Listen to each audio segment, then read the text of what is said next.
ये इन्फेक्शन खून से भी फैल सकता है। मतलब ये है कि अगर आपके खून में जरासीम है तो वो भी वहाँ जाके ठहर सकते हैं, और समटाइम्स पेशाब का इन्फेक्शन भी फैल के प्रोस्टेट में जा सकता है। तो ऐसे मरीज़ जिनमें ये अलामात हों, आप अपने डॉक्टर साहबान से रब्ता करें, ख़ास तौर पर यूरोलॉजिस्ट से रब्ता करें। जिस मौजू पे मैं आपके साथ डिस्कशन करने वाला हूँ वो है एक्यूट बैक्टीरियल प्रोस्टेटाइटिस। प्रोस्टेट बुनियादी तौर पे मर्दाना गदूद को कहते हैं, और ये मर्दाना गदूद मसाने के नीचे लोकेटेड होता है, यानी जो आपकी पेशाब की नाली है वो इस प्रोस्टेट के अंदर से गुजर के जाती है। तो समटाइम्स प्रोस्टेट इन्फ्लेम्ड हो जाता है या उसमें इन्फेक्शन हो जाती है। मतलब ये है कि प्रोस्टेट में अगर जरासीम आके बसेरा कर लें तो वो बहुत सी अलामात का बायस बन सकते हैं। ये जो जरासीम का बसेरा प्रोस्टेट के अंदर होता है और ये अचानक होता है और इसके बहुत सी अलामात होती हैं, इसको हम अंग्रेज़ी में एक्यूट बैक्टीरियल प्रोस्टेटाइटिस भी कहते हैं।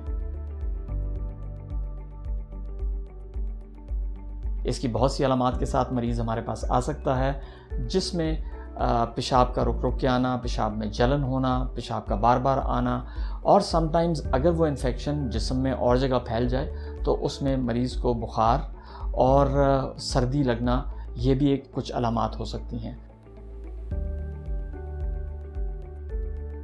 जब एक मरीज़ हमारे पास आता है और वो इन तमाम अलामात की शिकायत करता है तो हम उसके बहुत से टेस्ट भी करवाते हैं और उसकी एक डिटेल्ड हिस्ट्री उससे पहले लेते हैं और उसका फ़िज़िकली एग्ज़ामिनेशन भी करते हैं।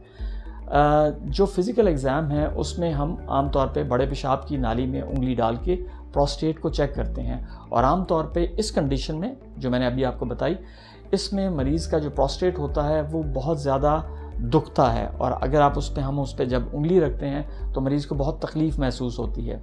इसके लिए मज़ीद जो हम टेस्ट करवाते हैं वो यूरिन का टेस्ट है, यूरिन का आरी है, और उसमें कल्चर भी करवाया जाता है ताकि हमें कुछ उसमें तशख़ीस में मदद मिल सके। इसके अलावा अल्ट्रासाउंड एक बहुत अच्छा टेस्ट है जो हमें ये बता सकता है कि इस प्रोस्टेट की हालत और इस प्रोस्टेट की कंडीशन कैसी है। ऐसे मरीज़ जब हमारे पास आते हैं तो हम उनको एंटीबायोटिक्स देते हैं, और कई दफ़ा में उनको एंटीबायोटिक्स आईवी देनी पड़ती हैं। मतलब उनको कैनुला लगा के 4 से 5 दिन एंटीबायोटिक्स देनी पड़ती हैं। और कुछ मरीज़ जो बूढ़े होते हैं या जिनमें क़ुव्वत मुदाफ़अत हमें नज़र आती है कि वो कम है, तो उनको हमें दाखिल भी करना पड़ता है। ये इन्फेक्शन खून से भी फैल सकता है। मतलब ये है कि अगर आपके खून में जरासीम है तो वो भी वहाँ जाके ठहर सकते हैं, और समटाइम्स पेशाब का इन्फेक्शन भी फैल के प्रोस्टेट में जा सकता है। तो ऐसे मरीज़ जिनमें ये अलामात हों, आप अपने डॉक्टर साहबान से रब्ता करें, ख़ास तौर पर यूरोलॉजिस्ट से रब्ता करें, ताकि इसकी प्रॉपर तशख़ीस और इलाज किया जा सके।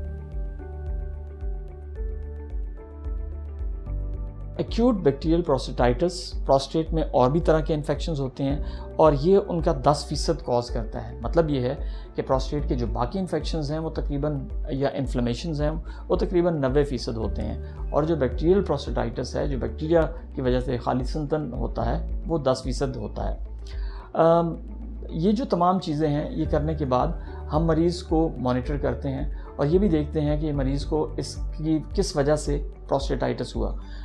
याद रखें, अगर आपका कोई बायोप्सी का प्रोसीजर हुआ है प्रोस्टेट का, या अगर आपको कैथेटर डाला गया है रिसेंटली, जिसको पेशाब की नलकी कहते हैं, या अगर आपको इस तरह का कोई और मैनिपुलेटिव प्रोसीजर, फॉर एग्जांपल अगर आपके डॉक्टर साहब को ये महसूस हुआ कि उन्होंने आपको कैमरा डाल के और आपके पेशाब की नाली को एग्जामिन करना है और आपका मसाना देखना है, तो समटाइम्स उससे भी एक्यूट बैक्टीरियल प्रोस्टेटाइटिस होता है।